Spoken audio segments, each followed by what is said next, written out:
right, our next presenter is Sam Tuomi.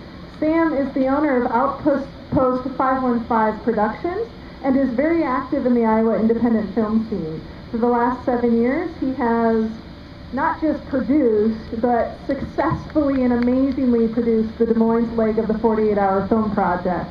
Over the past year, Sam has been involved with several independent film projects, including acting as supervising producer for the web series Maroon, produced by the Iowa filmmakers, and producing the dark comedy short, I Think My Mom's Trying to Kill Me. So with that, I will pass it over to Sam. Thank you very much. Good evening. All right, tonight I'm going to be talking about filmmaking in Iowa. It's been in the news a lot lately, but not always in the best light. Recently, you've probably heard the details of the tax incentive scandal that made headlines and led many Iowans to believe that filmmaking here in our state is dead. But nothing can be further from the truth.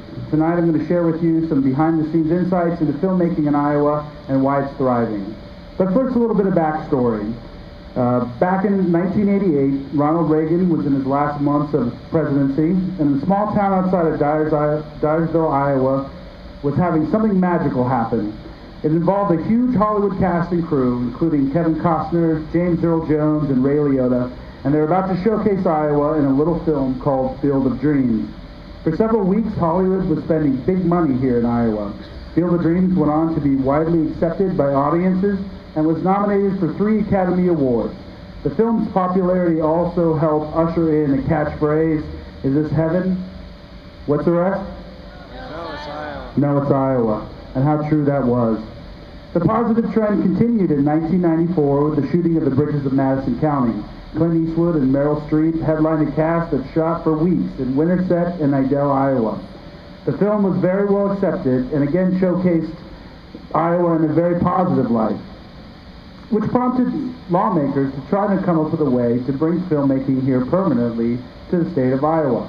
We fast forward to 2007. Here we see Adrian Brody near the Capitol steps talking with Des Moines police officers before shooting a scene for the movie The Experiment. Many states offered film incentives for filmmakers to spend money in their state, and Iowa's plan was set up to be the best deal yet. Qualifying productions could apply for millions of dollars in tax credits. The idea being that more productions would pitch camp in Iowa and pump money into the local economy. And it worked at the beginning. But the film credit program was racked by scandal. Incentives to woo Hollywood productions were suspended in 2009 by Governor Culver amid allegations of abuse and misconduct. The corruption scandal was the largest of its kind in the country and drew nationwide attention. Tom Wheeler, pictured here, was found guilty on 1 count of felonious misconduct.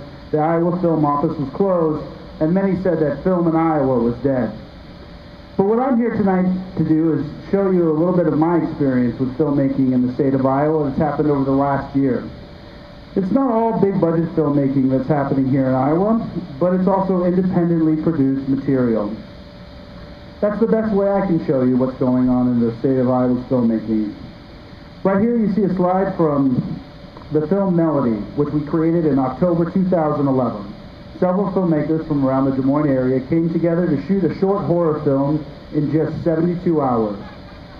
The budget, $1,000, hardly enough for our craft services. Here you see some of our crew preparing for the opening shots, including myself, our director of photography Mike Keeler, our lighting designer Mr. Nick Wilson, and our script supervisor Ron Calvert. Melody went on to place in the top 15 of the 2011 National Film Challenge and was well received by audiences online. Another group working hard at creating cinema here in our state, you may know, it's the Iowa Filmmakers. They're pictured here, and they've been responsible for several projects, including Valentine Road, the viral video Iowa Nice, and several other independent productions, including Cyclone Nice and Hawkeye Nice, which were just posted to the web this week. In February of 2011, we came together with the Iowa Filmmakers to short a web pilot called Maroon. Maroon was budgeted at just under $3,000. Filmmakers from around Des Moines volunteered their time and talents to make this film happen on a micro budget. We were forced to save money wherever we could, like here, where we're shooting at the Ankeny Airport as opposed to the Des Moines Airport. some of the strongest ladies that I've ever had a good chance to know, always wear a great backbone and support on set. Here you have a picture of the producer, our costumer Jill Frank, and our craft service director Monica Post. Craft service is one of the few ways to keep everybody happy on a long day. Here we are shooting at Cordenell Avenue Brew Pub. You see everybody here, the producer, the talent, makeup, sound, camera, slate guy, they're all in there. And they're all working very hard to get a scene shot very fast.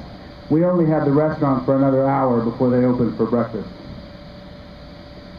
And the projects continued. In May of 2012, production begun on the short film, I Think My Mom's Trying to Kill Me. Here you see our lighting designer, Nick Wilson, and co-cinematographer, Gabriel Rollwald. These are two of the hardest working men on our set. The Mom project was budgeted at $5,000. Now the most exciting point of any production to me is around the camera. Here we see our cinematographer and second AD sizing up the shot.